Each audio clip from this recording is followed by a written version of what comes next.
H.S. Doraiswamy was a freedom fighter and activist. His first death anniversary is today. He died in Bengaluru on May 26, 2021. He was 103 years old. He had recovered from COVID-19 but was hospitalized again at Jayadeva Hospital, where he passed away after a cardiac arrest last year. Doraiswamy had remained active, participating in various agitations over the years, including the CAA protest in 2020. Over several decades, Doraiswamy had been a constant figure at various civil rights struggles in Karnataka.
Constitution में हमको हमारे पूरे rights दिए गए हैं कि हमको क्या पहनना है, क्या खाना है, कहाँ पे रहना है, किस तरह से रहना है।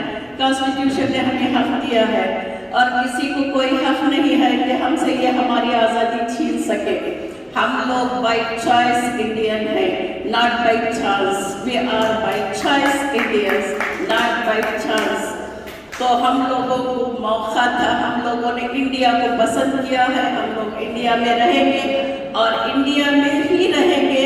मरने के बाद भी हम इसी ज़मीन में दफन होने वाले हैं। हम लोग ज़मीन छोड़ के कहीं जाने वाले नहीं हैं। इस ज़मीन पे हैं और इस ज़मीन पे रहेंगे। जब तक ज़मीन पे हैं, हम लोगों के सजदों से इस ज़मीन को संवारते रहेंगे। हम लोग अपने सजदों से इस ज़मीन को संवारते रहेंगे। हम लोग वज़ू इस मिट्टी से वज़ू करके नमाज पढ़ेंगे। हम लोगों को कोई हम न पूछने की ज़रूरत नहीं है कि हम अपने वतन से कितनी मोहब्बत करते हैं। हम लोग अपने वतन से बहुत ज़्यादा मोहब्बत करते हैं। इसकी और ज़्यादा इससे मिसाल और क्या की नहीं है कि मरने के बाद हम इसी मिट्टी में दफन होने वाले हैं। ಇವತ್ತಿನ ಪರಿಸ್ಥಿತಿಯಲ್ಲಿ ಇದ್ದಿದ್ರೆ ದೊರೆಸ್ವಾಮಿ ಅವರು ಇವತ್ತು ಏನು ಮಾಡ್ತಾ ಇದ್ರು ಅಂತ ಅಂದರೆ, ನಮ್ಮ ಗಾಂಧಿ ಪ್ರತಿಮೆ ಮುಂದೆ ಧರಣಿ ಕೂತಿರೋರು. ಯಾತಕ್ಕೆ ಧರಣಿ ಕೂತಿರೋರು ಅಂದರೆ, ನೀವು ಕಳೆದ ಒಂದು ವಾರ ಒಂದು ತಿಂಗಳಿಂದ ನೋಡ್ತಾ ಇದ್ದೀರಿ ಕರ್ನಾಟಕದ ಪಠ್ಯಪುಸ್ತಕಗಳ ಜಗಳ ಹೇಗೆ ನಡೀತಿದೆ ಅಂತ. ಮಕ್ಕಳನ್ನು, ಕೋಟ್ಯಾಂತರ ಮಕ್ಕಳನ್ನು ನಾವು ಯಾವ ದಿಕ್ಕಿಗೆ ಕರೆದುಕೊಂಡು ಹೋಗ್ತಿದ್ದೇವೆ ಅನ್ನುವ ಒಂದು ದೊಡ್ಡ ವಿವಾದ ನಡೀತಾ ಇದೆ. ಈ ವಿವಾದದ ಪರಿಸ್ಥಿತಿಯಲ್ಲಿ ದೊರೆಸ್ವಾಮಿ ಅವರು ಸುಮ್ಮನೆ ಕೂತ್ಕೊಳ್ತಿರ್ಲಿಲ್ಲ, ನಮ್ಮ ಜೊತೆ ಅವರು ಧರಣಿ ಕೂತ್ಕೊಳ್ತಿದ್ರು ಅಂತ ನನಗೆ ಅನಿಸ್ತದೆ. ಇದು ಒಂದು. ಎರಡನೇದು, ಈಗ ನಡೆಯುತ್ತಿರುವ ವಿದ್ಯಮಾನಗಳನ್ನು ಗಮನಿಸಿದ್ರೆ ಸರ್ಕಾರಿ ಉದ್ಯೋಗಗಳು ಪೂರ್ತಿ ಸಾರ್ವಜನಿಕವಾಗಿ ಲಜ್ಜೆಗೆಟ್ಟು ಹರಾಜಿಗೆ ಬಂದ್ಬಿಟ್ಟಿವೆ. ಸರ್ಕಾರಿ ಸವಾಲು ಒಂದೊಂದು ಸಬ್ ಇನ್ಸ್ಪೆಕ್ಟರ್ ಆಗಬೇಕಾದ್ರೆ, ಸರ್ಕಲ್ ಇನ್ಸ್ಪೆಕ್ಟರ್ ಆಗಬೇಕಾದ್ರೆ 70 ಲಕ್ಷ ಕಲೆಕ್ಷನ್ ಮಾಡಿ ನಿಮಗೆ ಉದ್ಯೋಗ ಕೊಡಬಹುದು ಅನ್ನೋ ಪರಿಸ್ಥಿತಿಗೆ ಬಂದ್ಬಿಟ್ಟಿದೆ. ಅಸಿಸ್ಟೆಂಟ್ ಪ್ರೊಫೆಸರ್ಗಳ ಹುದ್ದೆಗಳು ಅದು ಕೂಡ ಹಗರಣವಾಗಿ ಸರ್ಕಾರಿ ಸವಾಲಿಗೆ ಬಂದ್ಬಿಟ್ಟಿದೆ. ಇವತ್ತು ಕೂಡ ಒಂದು ವರದಿ ಬಂದಿದೆ, ಸರ್ಕಾರದ ಯಾವ ಉದ್ಯೋಗ ಕೂಡ ಪ್ರಾಮಾಣಿಕವಾಗಿ ನಡೀತಾ ಇಲ್ಲ ಅನ್ನುವ ಸಂದೇಶ ನಮ್ಮೆಲ್ಲರಿಗೂ ಬಂದಿದೆ. ಇಂಥ ಸಂದರ್ಭದಲ್ಲಿ ದೊರೆಸ್ವಾಮಿ ಅವರು ಖಂಡಿತವಾಗಿ ಸುಮ್ಮನೆ ಕೂತ್ಕೊಳ್ತಿರ್ಲಿಲ್ಲ ಅಂತ ನನಗೆ ಅನಿಸ್ತಾ ಇದೆ. ಶೇಕ್ಸ್ಪಿಯರ್ನ ಒಂದು ಮಾತಿದೆ, the problems of the society is not because of the violence of the bad people, it is because of the silence of the good people ಅಂತ. ಒಳ್ಳೆಯವರು ಎಲ್ಲಿಯವರೆಗೆ ಮಾತನಾಡಲ್ಲ ಅಲ್ಲಿಯವರೆಗೆ ಸಮಾಜ ಸ್ವಸ್ಥವಾಗಿರೋದಕ್ಕೆ ಸಾಧ್ಯ ಇಲ್ಲ ಅಂತ. ನಾನು ಯಾರ್ಯಾರು ಗಾಂಧಿವಾದಿಗಳು ಅಂತ ಹೇಳಿ ನಮ್ಮ ರಾಜ್ಯದಲ್ಲಿದ್ದಾರೆ, ಗಾಂಧಿವಾದಿಗಳದ್ದೇ ಒಂದು ಸಂಘ ಇದೆ, ಗಾಂಧಿ ಭವನ ಇದೆ. ನೀವೆಲ್ಲ ದಯವಿಟ್ಟು ಯಾರು ತಪ್ಪು ತಿಳಿಬಾರ್ದು, ನಮಗೆ ಹೇಳ್ತಿದ್ದೀಯಲ್ಲಪ್ಪ ಅಂತ. ನೀವು ಎಲ್ಲಿಯವರೆಗೆ ಮಾತಾಡೋದಿಲ್ಲ ಅಲ್ಲಿಯವರೆಗೆ ಸರ್ಕಾರ ಮಾಡುತ್ತಿರುವ ಅನಾಚಾರಗಳು ಸಾರ್ವಜನಿಕವಾಗಿ ಜನರ ಗಮನವನ್ನು ಸೆಳೆಯುವುದು ಸಾಧ್ಯವಿಲ್ಲ. ಆದ್ರಿಂದ ನೀವು ಇಂಥ ಸಮಸ್ಯೆಗಳನ್ನು ಕುರಿತು ಮಾತನಾಡುವುದು ಮೊದಲು ಮಾಡಬೇಕು ಅಂತೇಳಿ ನನ್ನ ಮನವಿ. ನಾವು ಮಾತನಾಡಿದ್ರೆ ಅವರು ಕಾಂಗ್ರೆಸ್ನವರಲ್ಲಿ ಮಾತನಾಡ್ತಾರೆ ಬಿಡ್ರಿ, ವಿರೋಧ ಮಾಡೋದು ಅವ್ರ ಜವಾಬ್ದಾರಿ, ಅದಕ್ಕೋಸ್ಕರ ಮಾಡ್ತಿದ್ದಾರೆ ಅಂತ ಜನ ಸೀರಿಯಸ್ ತಗೊಳ್ಳಲ್ಲ. ಆದ್ರೆ ಯಾವ ಪಕ್ಷಕ್ಕೂ ಸೇರದೇ ಇರೋರಿದ್ದಾರೆ, ಸಮಾಜದಲ್ಲಿ ಯಾವುದು ಸತ್ಯ ಯಾವುದು ಅಸತ್ಯ ಅನ್ನೋದನ್ನು ವಿವೇಚನೆ ಮಾಡೋ ಶಕ್ತಿ ಇರೋರಿದ್ದಾರೆ, ಅವರಿಗೆ ನೀವು ಅವರ ಪರವಾಗಿ ದನಿ ಎತ್ತುವುದನ್ನು ಮಾಡಬೇಕು. ಇನ್ನೇನು ಹೋರಾಟ ಮಾಡಬೇಕು, ಕಾಲ್ನಡಿಗೆ ಜಾಥಾ ಮಾಡಬೇಕು, ಅದನ್ನೆಲ್ಲ ನಾನು ಕೇಳೋದಿಲ್ಲ. ಕನಿಷ್ಠ ಒಂದು ಪತ್ರಿಕೆಗಳ ಮುಂದೆ ಬಂದು ಇಂಥ ನೀಚ ಆಡಳಿತ ನಡೀತಾ ಇದೆ, ಇದು ತಪ್ಪಬೇಕು ಅನ್ನೋ ಮಾತನ್ನ ನೀವು ಹೇಳಿದ್ರೆ ಅದೇ ದೊಡ್ಡ ಪ್ರತಿಭಟನೆ ಅಂತ ಹೇಳಿ ನಾನು ಭಾವಿಸ್ತೇನೆ. ಇನ್ನು ಯಾವುದೇ ಅವೈಜ್ಞಾನಿಕ ವಿಚಾರ ಇದ್ದರೆ, ಅವೈಚಾರಿಕ ವಿಚಾರ ಇದ್ದರೆ ಮೊದಲು ದನಿ ಎತ್ತಿದ್ದವರು ದೊರೆಸ್ವಾಮಿ. ಇವತ್ತು ನಿಮಗೆಲ್ಲ ಆಶ್ಚರ್ಯ ಆಗ್ಬೋದು ಅಥವಾ ಆಗದೇ ಇರ್ಬೋದು. ಇವತ್ತಿನ ಪರಿಸ್ಥಿತಿಗೆ ಯಾವುದೋ ಮಸೀದಿಯಲ್ಲಿ ದಕ್ಷಿಣ ಕನ್ನಡದಲ್ಲಿ ಅಲ್ಲಿ ಹಿಂದೆ ದೇವಸ್ಥಾನ ಇತ್ತು, ಅದನ್ನ ನಿರ್ಧಾರ ಮಾಡೋರು ಯಾರು? ಆ ದೇವಸ್ಥಾನಕ್ಕೆ ಮಸೀದಿಗೆ ಸುಣ್ಣ ಬಣ್ಣ ಬಳಿಯುವಾಗ ಒಳಗಡೆ ದೇವಸ್ಥಾನ ಇದ್ದಂತ ಕುರುಹುಗಳು ಸಿಕ್ಕಿದೆ. ಆ ಕುರುಹುಗಳು ಇದ್ವು ಅಂತೇಳಿ ತೀರ್ಮಾನ ಮಾಡೋದು ಯಾರು ಅಂದ್ರೆ ವೀಳ್ಯದೆಲೆ ಶಾಸ್ತ್ರ ಮಾಡಿ ಅದನ್ನು ತೀರ್ಮಾನ ಮಾಡ್ತೀವಿ ಅಂತ ಹೇಳ್ತಾರೆ. ಈ ವೀಳ್ಯದೆಲೆ ಶಾಸ್ತ್ರದ ಮೂಲಕ ಏನು ಬರ್ತದೆ ಅದನ್ನ ಇಡೀ ದೇಶ ಒಪ್ಕೋಬೇಕು ಅಂತ ಹೇಳ್ತಿದ್ದಾರೆ. ನಾವೆಲ್ಲ ಇದನ್ನ ಕಣ್ಣು ಮುಚ್ಚಿ ಹೌದೌದು ಅಂತ ನೋಡ್ತಾ ಇದ್ದೇವೆ. ನನಗೆ ನಿಜವಾಗ್ಲೂ ಗ್ಯಾರಂಟಿ ಇದೆ, ದೊರೆಸ್ವಾಮಿಯವರು ಇಂಥ ಅವೈಜ್ಞಾನಿಕವಾದ ವಿಚಾರವನ್ನ ಕೂಡಲೇ ಖಂಡನೆ ಮಾಡುತ್ತಿದ್ದಂಥ ಕೆಲಸವನ್ನು ಮಾಡ್ತಾ ಇದ್ದಾರೆ. ಇವತ್ತು ನೀವು ಗಮನಿಸಿ, ಒಂದೇ ಒಂದು ದನಿ ಕೂಡ ಇದರ ವಿರುದ್ಧವಾಗಿ ಕರ್ನಾಟಕದಲ್ಲಿ ಎಲ್ಲೂ ಕೂಡ ಇರಲಿಲ್ಲ. ಪತ್ರಿಕೆಗಳು ತುಂಬಾ ವೀಳ್ಯದೆಲೆ ಶಾಸ್ತ್ರ ಆಯಿತು, ಅಲ್ಲಿ ದೇವಸ್ಥಾನ ಇದ್ದದ್ದು ಇರಬಹುದು ಅಂತೇಳಿ ನಮಗೆಲ್ಲ ಅನಿಸಿದೆ. ಆದ್ರಿಂದ ಈ ಮಸೀದಿ ಖಾಲಿ ಮಾಡಬೇಕು ಅಂತೇಳಿ ಶುರು ಮಾಡಿದ್ದಾರೆ. ಬಹಳ ಆಶ್ಚರ್ಯ, ಹಲಾಲ್ ಕಟ್ ಶುರುವಾಯಿತು. ಹಲಾಲ್ ಕಟ್ ಮಾಡಿದ ಮಾಂಸ ಹಿಂದೂಗಳು ತಿನ್ನಬಾರದು ಅಂತ ಹೇಳಿದ್ರು. ಅರೆ, ಹೇಳ್ಬೇಕಾದವ್ರು ಯಾರು, ಹೇಳ್ತಿರೋರು ಯಾರು? ಸುಮ್ಮನೆ ಯೋಚನೆ ಮಾಡ್ಬೇಕು ನಾವೆಲ್ಲ.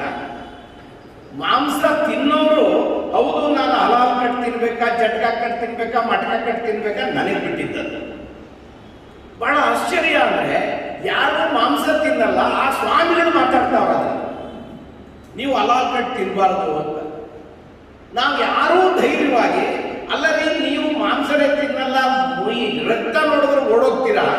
ನೀವು ಮಾತಾಡ್ತಾ ಇದ್ದೀರಲ್ರಿ, ಬಾಯಿ ಮುಚ್ಕೊಂಡಿರಕ್ಕೆ ಏನಾಗಿದೆ ಅಂತ ಹೇಳಿ ನಮ್ಮಲ್ಲಿ ಒಬ್ಬರು ಮಾತಾಡೋ ಧೈರ್ಯ ತೋರಿಸ್ಲಿಲ್ಲ.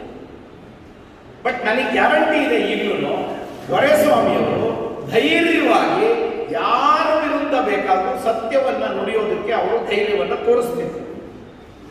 ಇವತ್ತು ನಾವು ಮಾಡಬೇಕಾಗಿರೋದು ಇಷ್ಟೇ ಕೆಲಸ, ಸತ್ಯದ ಪರವಾಗಿ ದನಿ ಎತ್ತುವ ಮೂಲಕ ದೊರೆಸ್ವಾಮಿ ಅಂತವರನ್ನ ನಾವು ಜೀವಂತವಾಗಿ ಇಡಬಹುದು. ಮತ್ತು ಎರಡನೇದು, ಒಂದು ಆರೋಗ್ಯಪೂರ್ಣವಾದ ಸಮಾಜವನ್ನು ಕಟ್ಟಬೇಕು ಅಂದರೆ ಎಷ್ಟು ಜನ ನಾವೆಲ್ಲ ಗಮನ ಹರಿಸಿದ್ದೇವೆ. ನೀವು 40% ಲಂಚ ಕೇಳ್ತಿದ್ದಾರೆ ಅಂತ ಕಂಪ್ಲೇಂಟ್ ಕೊಟ್ಟರು ಯಾರು ಮಾತಾಡಲ್ಲ, ನಾಳೆ 60% ಕೇಳಿದ್ರು ಯಾರು ಮಾತಾಡಲ್ಲ. ನನಗೆ ಗೊತ್ತಾಗಿದೆ ಯಾಕೆ ಮಾತಾಡಲ್ಲ ಅಂದ್ರೆ, ಅಯ್ಯೋ ಅದೇನೋ ಅವ್ರ ವ್ಯವಹಾರ ಬಿಡ್ರಿ, ನಮ್ಗೇನು ಸಂಬಂಧ ಅಂತೇಳಿ ಸಾರ್ವಜನಿಕರು ಮಾತಾಡ್ಕೊಳ್ಳೋ ಸ್ಥಿತಿಗೆ ಬಂದಿದೆ.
ಇವತ್ತಿನ ಪ್ರೋಗ್ರಾಮು ನಿಜಕ್ಕೂ ಕೂಡ ಅತ್ಯಂತ ಯಶಸ್ವಿಯಾದ ಕಾರ್ಯಕ್ರಮ. ಎಚ್ ಎಸ್ ದೊರೆಸ್ವಾಮಿಯವರ ಮೊದಲನೆಯ ಡೆತ್ ಆ್ಯನಿವರ್ಸರಿ ಡೇ. ಇವರು ಇಡೀ ಸ್ವತಂತ್ರ ಹೋರಾಟ ಮಾತ್ರವಲ್ಲ, ಇಡೀ ತಮ್ಮ ಜೀವನ ಉದ್ದಕ್ಕೂ ಕೂಡ ಹೋರಾಟವನ್ನು ಮಾಡ್ಕೊಂಡು ಬಂದಿರತಕ್ಕಂತಹ ಏಕೈಕ ವ್ಯಕ್ತಿ. ಈ ವ್ಯಕ್ತಿ ಇವತ್ತು ಏನಾದರೂ ಬದುಕಿದ್ದಿದ್ರೆ ಇವತ್ತು ಶಿಕ್ಷಣದ ವಿಚಾರವಿರಬಹುದು, ಇವತ್ತು ಏನು ಸರ್ಕಾರ ನಡೆಸ್ತಾ ಇದೆ ಆ ವಿಚಾರಗಳ ಬಗ್ಗೆ ಖಂಡಿಸ್ತಾ ಈ ದೊರೆಸ್ವಾಮಿಯವರು ರೋಡಿನಲ್ಲಿ ಕೂತು ಧರಣಿಯನ್ನು ಮಾಡ್ತಾಯಿದ್ರು. ಇವರು ಉಳಿತಕ್ಕಂತಹ ಸಂದರ್ಭದಲ್ಲಿ ಕೂತ್ಕೊಂಡು ಪ್ರಜಾಧಿಕಾರ ಹೋರಾಟ ಸಮಿತಿ ಅನ್ನತಕ್ಕಂಥ ಒಂದು ಸಮಿತಿಯನ್ನು ರಚನೆ ಮಾಡಿ ತನ್ನ ಅಂತ್ಯಕಾಲದಲ್ಲೂ ಕೂಡ ಈ ಸಮಿತಿಯನ್ನು ಮುಂದುವರಿಸ್ಕೊಂಡು ಹೋಗಬೇಕು ಜಗನ್ ಅನ್ನತಕ್ಕಂಥ ಮಾತನ್ನು ತಗೊಂಡು ಅವ್ರನ್ನ ಸಮಿತಿಯನ್ನು ನಾವು ಇವತ್ತು ಮುಂದುವರಿಸ್ಕೊಂಡು ಹೋಗ್ತಾ ಇದ್ದೀವಿ. ದೊರೆಸ್ವಾಮಿಯವರ ಹೆಸರು ಶಾಶ್ವತವಾಗಿ ಉಳಿಬೇಕು ಅನ್ನೋ ವಿಚಾರಕ್ಕೋಸ್ಕರ ಅವರ ಹೆಸರಿನಲ್ಲಿ ಒಂದು ನಾವು ಪ್ರಶಸ್ತಿಯನ್ನು ನೀಡಬೇಕು ಅಂತೇಳಿ ವಿರೋಧ ಪಕ್ಷದ ನಾಯಕರು ಸಿದ್ದರಾಮಯ್ಯನವ್ರನ್ನ ಕೇಳ್ಕೊಂಡಾಗಲೂ ಕೂಡ ಅವರು ಕೂಡ ಅದಕ್ಕೆ ಒಪ್ಪಿಗೆಯನ್ನು ಕೊಟ್ಟಿದ್ದಾರೆ. ಇನ್ನು ಮುಂದೆಯೂ ಕೂಡ ಹೋರಾಟಗಾರರಿಗೆ ನಾವು ದೊರೆಸ್ವಾಮಿಯವರ ಹೆಸರಲ್ಲಿ ಪ್ರಶಸ್ತಿಯನ್ನು ಕೊಡ್ತಕ್ಕಂಥ ವ್ಯವಸ್ಥೆಯನ್ನು ಮಾಡ್ತವೆ. ಕೆಲವರು ಕಿಡಿಗೇಡಿಗಳು ಏನೋ ಮಾತನಾಡಿದ್ರು ಕೂಡ ಇವತ್ತು ದೊರೆಸ್ವಾಮಿಯವರ ಕಾರ್ಯಕ್ರಮ ಅತ್ಯಂತ ಯಶಸ್ವಿಯಾಗಿದೆ. ಮತ್ತು ನಾನು ಹೇಳೋದಿಷ್ಟೇ, ದೊರೆಸ್ವಾಮಿಯವರು ಏನು ಹಾಕಿಕೊಟ್ಟಂಥ ಮಾರ್ಗದರ್ಶನದಲ್ಲಿ ನಾವು ಮುಂದುವರಿಸ್ಕೊಂಡು ಹೋಗ್ತೀವಿ ಅನ್ನತಕ್ಕಂಥ ಮಾತನ್ನು ಹೇಳ್ತಾ, आज़ादी के लिए अपनी कुर्बानियाँ दिए, इन लोगों को याद करना बहुत ज़्यादा ज़रूरी है. हमारे बड़े लीडर्स ने, जैसे महात्मा गांधी, जवाहरलाल नेहरू, मौलाना अबुल कलाम आज़ाद, इन लोगों ने बहुत बड़ी बड़ी कुर्बानियाँ देकर इस देश को आज़ाद किया है.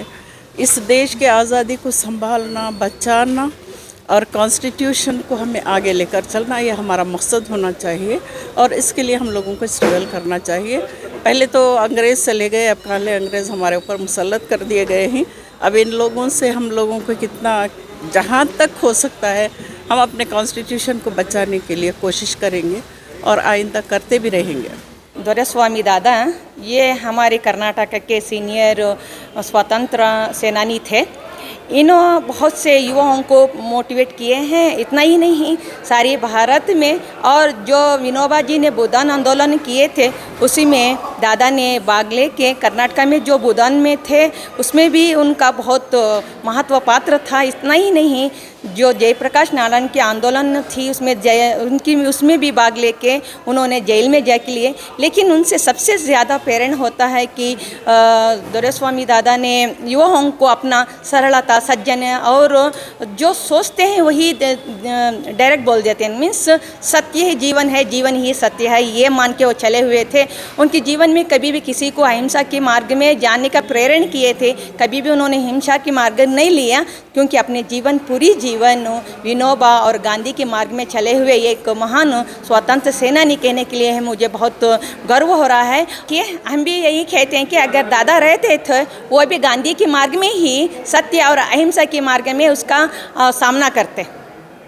वो हम भी वैसा ही करना है। जो भी हो, कोई भी हो, हिंदू हो, मुसलमान हो, क्रिश्चियन हो, हम सब एक ही हैं, हम सभी भारतीय हैं। यही हमें मार्ग, बापू की मार्ग भी यही था, इसलिए दौरेस्वामी दादा की भी मार्ग यही है। आज की सिचुएशन में हम लोग सब एक ही स्टेज में आके, एक ही वेदिका में स्टेज में आके हम यही कहते हैं कि हम सब एक हैं, हम भारतीय हैं। जो भी भारत में होता है उसका हम कॉन्स्टिट्यूशन जो है, कॉन्स्टिट्यूशन उसका फॉलो करेंगे, उसी मार्ग में चलेंगे। ये तो बापू की रास्ता है, हम कैसे बापू की रास्ता छोड़ सकते हैं। सत्य अहिंसा की रास्ता पे चलने के लिए हम सब तैयार हैं। यही अगर दौरेस्वामी दादा रहते तो वही भी यही कहते थे और वही करते थे, हम भी वही करेंगे। मैम, बापू जी और दौरेस्वामी का एक शब्द था नॉन वायलेंस।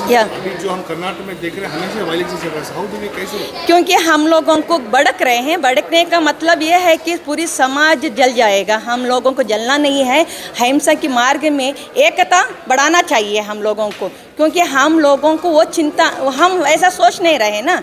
हम लोग अलग तरीक़ा से जाने, जल्दी से हम लोगों को सब कुछ मिलना चाहिए, इसलिए हम लोग रास्ता दूसरा अपना रहे हैं। हम लोगों को वो रास्ता नहीं चाहिए। हम लोगों को अहिंसा के रास्ता पर, सत्य के रास्ते पर हम लोगों को लड़ना चाहिए और एकता जगाना चाहिए।